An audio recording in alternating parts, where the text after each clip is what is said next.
Hola, hola. Seguimos con nuestro bloque de charlas. Estamos en el bloque A. Vamos a tener una charla presentada por Adrián Fernández. Vamos a ver, Adrián, estamos por aquí buscándote.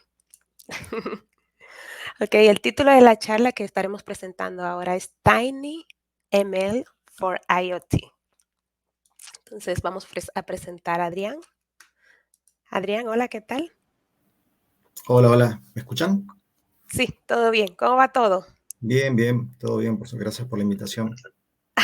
Dame un segundo Excelente, ha sido un placer para nosotros que te hayas aceptado compartir por aquí con lo que es esta PyCon Chile.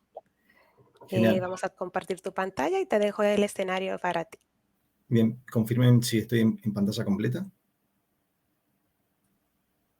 Sí, Adrián, se ve bien. Bien, excelente. Bueno, muchas gracias. Em, bueno, el título, mi nombre es Adrián Fernández. eh, Trabajo en Microsoft ya hace algunos años em, en el tema de data, inteligencia artificial.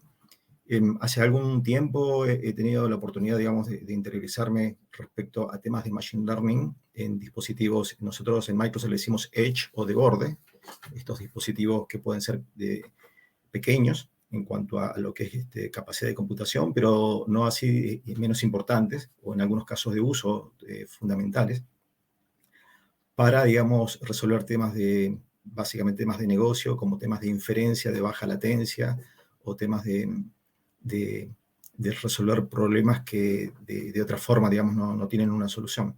Entonces, el título de mi charla justamente es poder ver estos pequeños modelos o modelos que pueden entrar en dispositivos pequeños, ¿sí?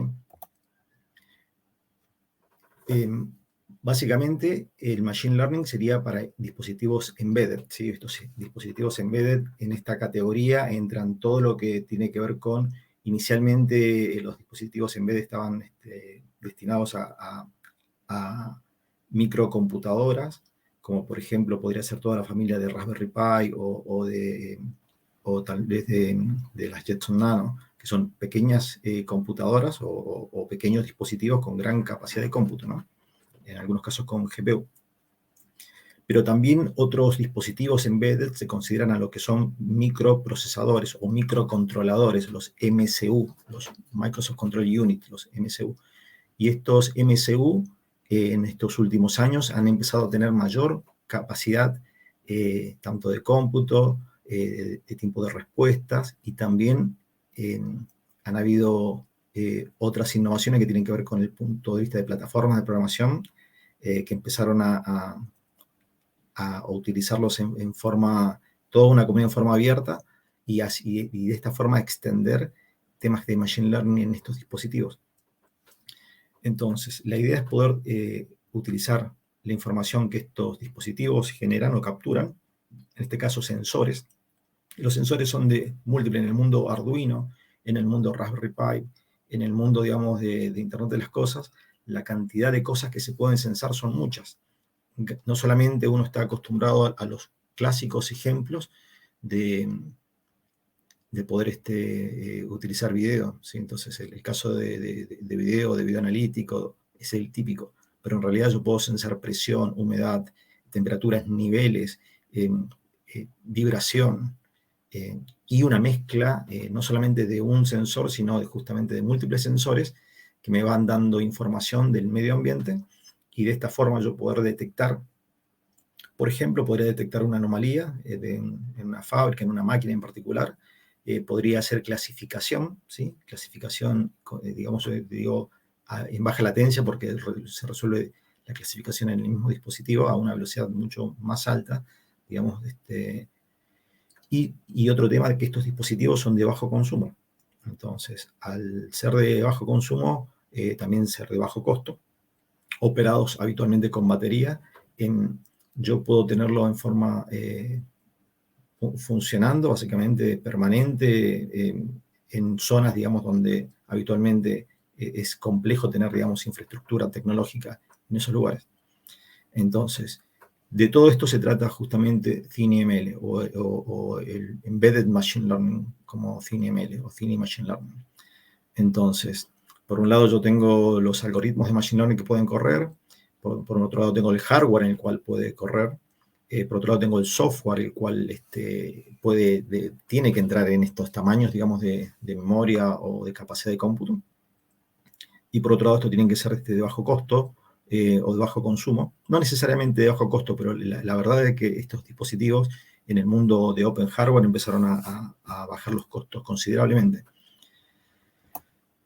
Entonces, la unión de estas dos áreas, estas dos etapas, que es el Embedded System y Machine Learning, nos lleva a estos dispositivos. Hace como un año, quizás, 2021, o fines del 2020, principalmente, salió una versión de unos, o sea, de un dispositivo, de una versión de Raspberry. Raspberry Pi históricamente fue una microcomputadora, algunos decían microcomputadora tipo tarjeta o microcomputadora de bolsillo, pero básicamente es una microcomputadora con un procesador que fue cambiando en tecnología, ahora es tipo ARM, tiene múltiples core, tiene bastante potencia, pero salió una distribución de Raspberry Pi que se llama Pico, en inglés le dicen Pica, para no entrar en conflicto con el nombre, este Raspberry Pica, el cual ya no es una microcomputadora, sino es un microcontrolador, un MSU. Entonces, este Raspberry Pica tiene la particularidad, entre otras cosas, el costo. El precio de este Raspberry Pica, inicialmente en Estados Unidos, cuando se lo presentó, salía $4, con envío y todo, 6 o 8 dólares. En escala de precios, 10x o 10 veces más barato que 40, 50, 80 dólares, digamos, que están habitualmente una Raspberry Pi o otros dispositivos. Entonces, este Raspberry Pica inició no sé si decir como una revolución, pero toda una movida junto con otros MCUs que empezaron a bajar los costos y a aumentar su potencia, para poder extender las funcionalidades en distintos lugares, ¿no? Entonces, la unión como decía, de los sistemas embebidos más Machine Learning nos llevan a este concepto de un Machine Learning liviano, ¿sí? ¿Cómo es el proceso que ocurre, digamos, básicamente en el mundo del ThinML? No resta, o sea, no es muy distinto del proceso, digamos, de Machine Learning, donde yo inicialmente necesito los datos, colecto los datos, hay sensores y los dispositivos MCUs colectan los datos. También entiéndase como dispositivo MCU un dispositivo móvil, un celular, es una microcomputadora, un teléfono celular inteligente, un smartphone de los actuales, cualquiera tiene una potencia computacional muy grande y tienen muchos sensores, ¿sí? De posicionamiento, de vibración, en fin, obviamente los micrófonos, la cámara de video y GPS. Entonces tienen un conjunto de sensores los teléfonos, el cual obviamente estoy llevando este ejemplo al caso de los teléfonos, pero volviendo al caso de los MCUs, colectan los datos y tiene que existir este workflow donde hay una preparación de datos. Por otro lado, tiene que haber un diseño de un modelo. El modelo tiene que ver con el caso de negocio, el caso de uso, qué necesito resolver. Normalmente acá en el diseño del modelo yo tengo que elegir, no tengo tantas posibilidades como en el mundo Machine Learning o inteligencia artificial tradicional, pero sí tengo, digamos, agrupaciones de algoritmos, como por ejemplo algoritmos tipo de clasificación, ¿sí? O algoritmos tipo supervisado, algunos algoritmos no supervisados. Entonces yo tengo dentro de los supervisados, tengo algoritmos de tipo de clasificación. Pero también puedo, digamos, utilizar tecnologías como de Deep Learning, ¿sí? Básicamente podría utilizar un TensorFlow liviano, un Little TensorFlow.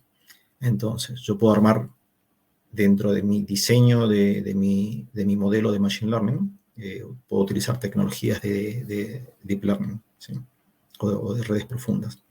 Entonces, luego del diseño viene una parte de entrenamiento de mi modelo. El entrenamiento, uno diría, ¿dónde lo hago? Normalmente el entrenamiento se hace, tanto el diseño como el entrenamiento, lo hago fuera de estos dispositivos porque no tienen la capacidad para hacer entrenamiento, entonces se hace habitualmente en la nube. En la nube hay muchos servicios, yo después voy a mostrar algunos y voy a utilizar uno en particular que es abierto de la comunidad. No es open source, pero está abierto y está siendo utilizado bastante en distintas universidades y centros de investigación. Y por supuesto Microsoft tiene sus propios entornos de desarrollo, ¿no? Para esta tecnología que está basada en la plataforma de Microsoft, que es la plataforma Azure. Pero la idea mía es no centrarme en los productos que tiene Microsoft, sino en lo que está usando hoy, no sé si decir la industria, lo que está usando la academia, por decirlo así, y los centros de investigación. Entonces, luego del entrenamiento hay toda una serie de etapas de evaluación del modelo.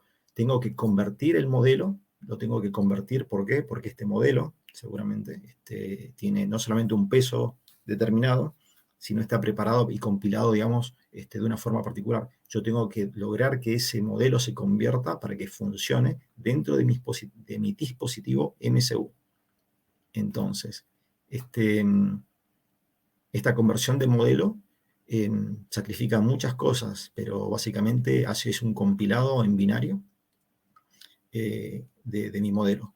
Y luego yo tengo que desplegar ese modelo dentro de mi dispositivo MCU y obviamente crear como última etapa la inferencia. En el mundo de programación, lo que es inferencia se hace en servicios tipo API, en API REST de inferencia, ¿sí? Y ahí en el mercado hay muchos, o sea, todos los cloud vendors, Google, Amazon, Microsoft, IBM, y muchos tienen sus APIs de inferencia en la nube, pero esta inferencia no se hace en la nube, no se hace en una API, sino se hace en el MCU. Entonces la inferencia es dentro del dispositivo. A esto me refería con justamente la inferencia dentro del dispositivo. Entonces, yo tengo que ser capaz de deployar mi modelo y que entre en la memoria. Normalmente esta memoria está compuesta por una memoria tipo flash, ¿sí? Y en lo que tenga de capacidad mi dispositivo MCU, yo tengo que ser capaz de poner ese modelo.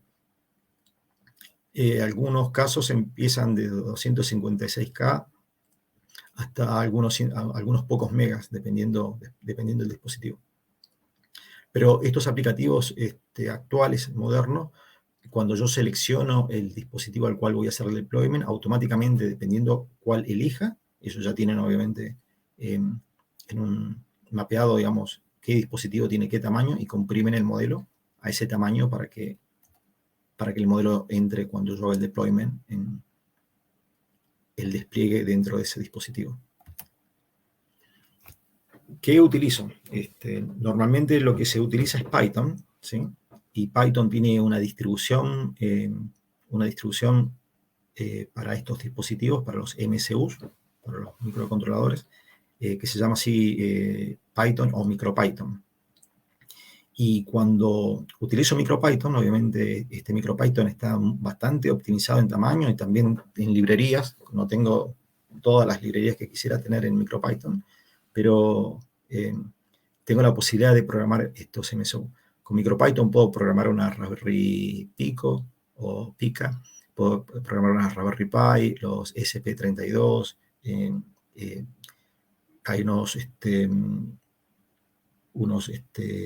unos controladores de distintas tecnologías. Pero cuando yo necesito, digamos, crear la inferencia, básicamente, o hacer el deployment, hay otra tecnología que también, o sea, otro lenguaje que se ha utilizado históricamente, que es C++. Entonces, hay una distribución de TensorFlow Lite, micro, que se llama así, que está hecha en C++. ¿Por qué menciono C++ dentro de todo esto? Porque lo que sucede con Python, hay temas en que mi caso de negocio, caso de uso, o mi experimento, o mi proyecto, tiene que resolver esta inferencia con Machine Learning, pero lo tiene que hacer en un tiempo, básicamente en tiempo real, o en tiempos de microprocesador, o de MCU, que sea tipo real time, tiempo real. Y el procesador lo puede resolver, pero normalmente las librerías que están arriba de Python, ¿sí? O de MicroPython, y el TensorFlow corriendo abajo, el TensorFlow Lite, hacen que el proceso de inferencia, pasando por las distintas capas, no pueda llegar a responder este tipo de casos de uso. Entonces, en ese caso yo tengo que programar en C++, o utilizar el TensorFlow Lite Micro, que utiliza librerías de C++, y es para escenarios de RT, de real time.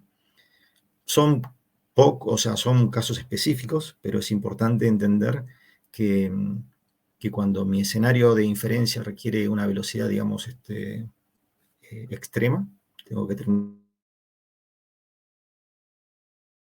Bien hay versiones de Python que son para escenarios de tiempo real, real time. Hace poco un colega me mencionó una distribución que se llama Piston, que supuestamente funciona en real time para dispositivos RT, que se llaman. ¿Sí? En este mundo de los mundos RT hay la conducción autónoma o el auto autónomo, básicamente, que tiene que tomar decisiones en tiempo real, y hay muchos otros escenarios, digamos, donde yo necesito, digamos, que mi inferencia que ocurre en el momento, tanto para la clasificación de imágenes o para la detección de anomalía o para el cambio de comportamiento de mis sensores, sea en tiempo real, ¿sí? En RT. Y donde cada microsegundo es importante. Entonces, y también quiero como mencionar que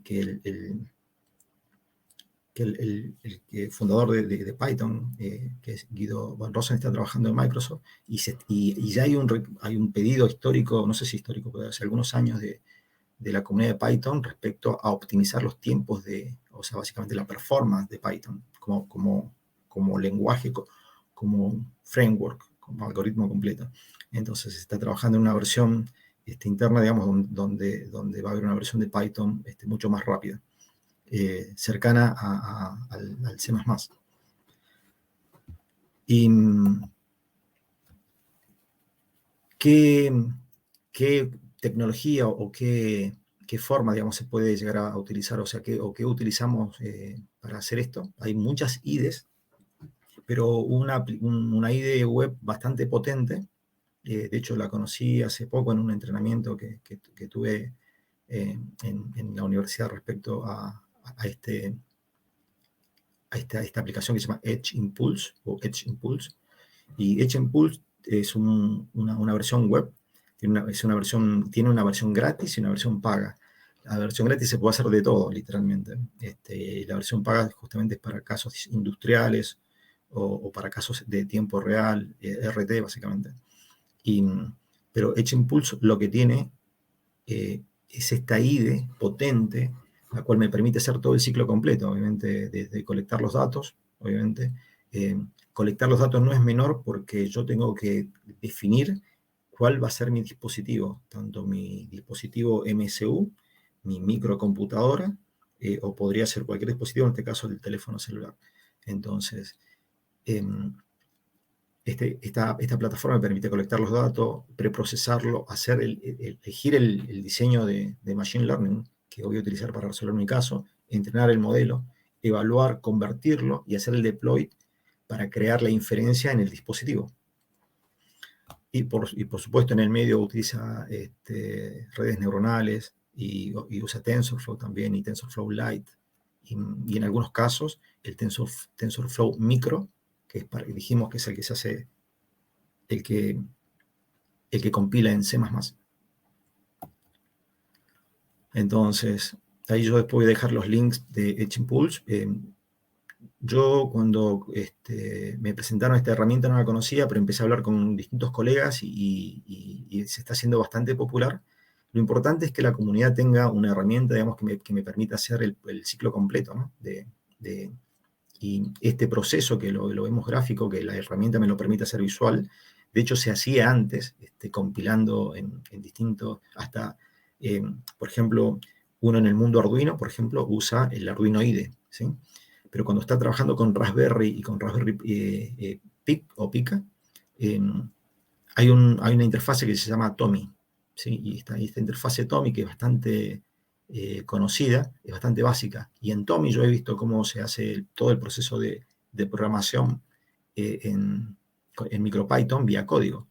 Y obviamente no es que no se pueda, está documentado, hay proyectos, está súper, pero es bastante más engorroso hacer el ciclo completo, todo en .py. Entonces estas IDE me suben a un nivel de abstracción y me permiten centrarme básicamente en el caso que tengo que resolver. Entonces esta es la herramienta, el Edge Impulse Studio, el cual me lleva a un ciclo completo, digamos, del proceso que no deja de ser un proceso de data science o un proceso de machine learning, donde yo tengo el dataset, tengo un proceso de entrenamiento, validación, hago el deployment, colecto los datos y me quedo en un ciclo continuo, si se quiere decir, de captura de datos, de optimización del modelo, de reentrenamiento tal vez, ¿sí? y bajar nuevamente el modelo optimizado al dispositivo para volver a hacer la inferencia. Entonces, este proceso me permite hacer esta herramienta, el proceso completo.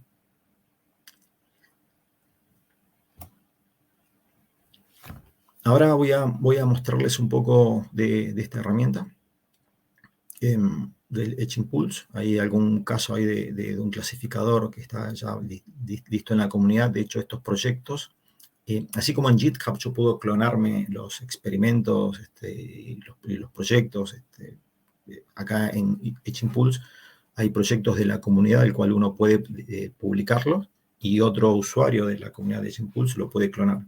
Entonces, eso hace que todo un proceso, digamos, de masificación o de diversificación también y se van extendiendo básicamente como vida propia, ¿sí? Porque uno le va agregando como distintos escenarios o lo va adaptando a distintos escenarios. Entonces, de este lado de la herramienta,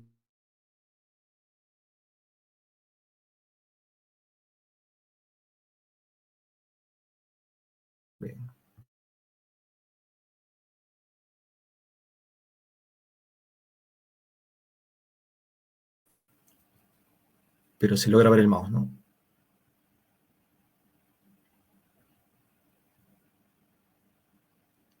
Entonces, yo tengo el dashboard que estoy viendo actual, la parte de la adquisición de los datos, el diseño de mi modelo, un afinador que se llama Ion Tuner, entrenamiento del modelo o reentrenamiento, clasificación en vivo, testeo, versionado, deployment. Entonces, ahora si avanzamos. Uno de los casos que voy a mostrar acá tiene que ver con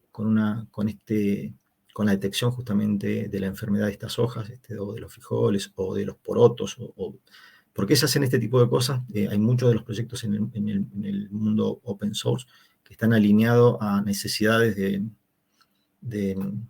no sé si decir de la humanidad, básicamente. Las Naciones Unidas ha puesto el recurso, de hecho el entrenamiento que tomé justamente tenía que ver con metas que tiene las Naciones Unidas para los próximos 5 o 10 años, y algunos tienen que ver con el tema del agua potable, o la distribución, la opción de que el agua potable llegue, el tema de la generación de alimentos, el tema del cambio climático, el tema de la polución o el envenenamiento de los océanos. Entonces, hay muchos de estos proyectos que tienen que ver con un concepto que se llama AI for Good, que tiene que ver con utilizar temas de inteligencia artificial y a los científicos de datos, los profesionales, a la gente que hace análisis de datos, para poder resolver o colaborar, por lo menos no sé si resolver la problemática mundial, pero colaborar con estas iniciativas que puedan llegar a mejorar un poco, ¿no?, la calidad la calidad de vida de algunas regiones y de algunas poblaciones. Entonces, esto que parece trivial es justamente el alimento de poblaciones o la generación, digamos, de fuente, digamos, económica, digamos, de esas áreas, y poder detectarlas a tiempo y poder darle una solución, una detección. Obviamente esta etapa es detección, ¿no? Entonces, si yo puedo detectar la enfermedad a tiempo, como cualquier enfermedad, puedo, digamos, prevenirla, o puedo empezar a mitigar su impacto negativo. Entonces, lo que tengo es un dataset con hojas, ¿sí? Hojas que tienen la enfermedad, hojas que están en proceso y hojas sanas. Y entonces, lo que voy a hacer es un algoritmo en Machine Learning que pueda clasificar, ¿sí? Que pueda clasificar, y esta clasificación, ahí tengo los ejemplos de lo que tiene el dataset, el tipo de imágenes. Alguien me dijo, sí, pero a veces la definición de las imágenes es muy baja. Normalmente cuando yo entreno modelos de Machine Learning, no importa la definición que tenga, yo los tengo que, optimizar para que entren a mis redes neuronales. Y ese proceso, digamos, de optimización hace que se reduzcan, básicamente, en algunos casos a escalas de 256, las imágenes a 256 por 56 por 56. Entonces, no importa cuánto pese, normalmente yo tengo que empezar hago esta tarea, digamos, de reducción de las imágenes. Y también para eso hay técnicas y toda una serie de formas, digamos, de reducir la complejidad de la imagen. Las redes neuronales lo puedan procesar, o por lo menos para que estén estandarizadas todas las imágenes. Entonces, acá voy a hacer un corte. No sé si hay preguntas o no. Sí, hola, hola. Sí, ya casi, casi venía a abordarte por acá de que te quedan pocos minutos, puede ir finalizando. Aún no hay preguntas, pero ya saben, cualquier pregunta que Sí, tengan para Adrián, nos podemos ir al Discord. Te dejo continuar. Ya sabes, sí. un minutito. Bien. Entonces, yo acá estoy dentro de mi proyecto de H-Impulse. Voy a ver si puedo agrandar un poco más. Dentro de los dispositivos que yo puedo, digamos, utilizar, puedo darle device, conectarme, y me puedo conectar a una serie de fuentes de datos, ¿sí? Desde subir los archivos, por supuesto. Me puedo integrar a alguna plataforma de nube, puedo utilizar los datos de mi propia computadora, colectar los datos, me puedo conectar a las plataformas de desarrollo. Y si se fijan acá, la lista de plataformas de desarrollo posible, por ejemplo, tengo el Arduino Nano 33, el BLE Sense, es un Arduino Nano, el cual viene con dual core, con sensores de posicionamiento, de temperatura, de presión, y también viene con el conector como para la parte, digamos, de una cámara. Y viene una distribución de Nano 33, el cual viene ya con la cámara incluida, vienen como... Entonces, este Arduino Nano tiene un MCU, un procesor Control Unit, bastante avanzado. Ya no es el Arduino típico, el Arduino 101, que era bastante más rudimentario. Este es un Arduino Nano bastante potente. Por otro lado, también tengo las Raspberry Pi. La Raspberry Pi que me menciona acá es la Raspberry Pi 4, la Raspberry Pi de la última generación, también la que viene con ARM, con quad-core y con mucha memoria, RAM. Por supuesto, la Jetson Nano y otras placas de entornos de desarrollo. Pero quería mencionar estas que son como las más conocidas, tanto el Arduino Nano, el Raspberry Pi y la Jetson Nano. Voy a cerrar esto y voy a volver acá a los devices. Y por supuesto yo puedo utilizar mi teléfono también. Uno dirá, ¿cómo puedo utilizar mi teléfono? Esto crea un código QR, y este código QR yo se lo doy a mi teléfono, a la cámara, y la cámara automáticamente se parea y se conecta con la plataforma de H-Impulse, la cual me permite utilizar la información que tiene mi cámara como fuente de datos. Acá, si se fijan, dice acelerómetro, micrófono, de hecho la cámara y el GPS, el posición, ahí se posiciona básicamente lo que es posicionamiento. Entonces, mi teléfono y todos los teléfonos smartphone tienen estos 4 sensores. ¿sí? Entonces yo puedo acceder, obviamente cuando accede me pide el consentimiento, tengo que dar el consentimiento mutuo tanto desde la plataforma como desde el teléfono, pero una vez resuelto el tema de privacidad y dado el consentimiento, yo puedo, digamos, utilizar estos cuatro sensores, ¿sí? Como fuente de datos. Una vez que los datos fueron adquiridos, una vez que los datos están dentro de mi plataforma, ¿sí? Yo tengo una serie de información, esto de hecho lo va subiendo en forma automática. Fíjense que ahí está la imagen, ¿sí? Pero también está, si se fijan, el nombre, como sí, la clasificación, ¿sí? O el label. Esto que dice, fíjense, dice healthy, obviamente está la hoja sana, y hay un montón de imágenes, pero no todas estas imágenes son del mismo tipo de clasificación. Fíjense que acá hay una hoja, digamos, la cual tiene la enfermedad. Entonces, hay toda una serie de fotos que ya están cargadas. De hecho, hay 1167 fotos cargadas. Yo podría seguir cargando fotos de las cuales durante el proceso de captura, esta es otra cosa interesante, porque otra cosa importante es cómo capturo el dato. Imagínense que una persona está en un área rural, tiene su teléfono y quizás tenga, en vez de 4G, solamente tenga 3G. Entonces, esa persona que está en su plantación con su teléfono celular va a poder ir sacando las fotos a las hojas sanas y a las hojas enfermas y hacer el proceso de upload. Quizás solamente colecta los datos y después otra persona puede llegar y hacer el análisis completo. A lo que voy es que simplifica bastante el proceso Hola, Sí, adelante. Hay alguien que hola. Hola. está... Sí, sí, Pregunta. Adrián, ya hemos completado la parte del tiempo Bien, bien, bien. de tu charla. Sí, sí, sí.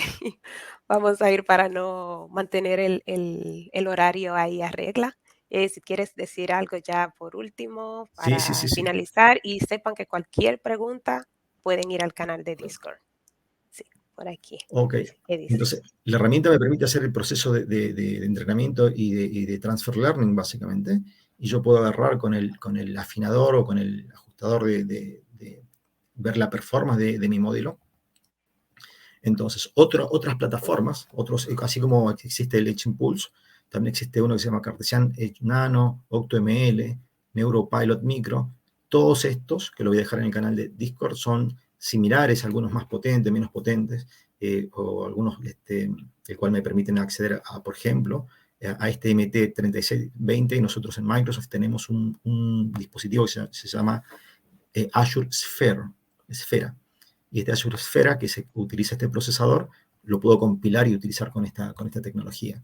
Así que acá hay un poco del Sphere que quería comentar, pero ya se me está yendo el tiempo, así que Terminamos. una pequeña demo.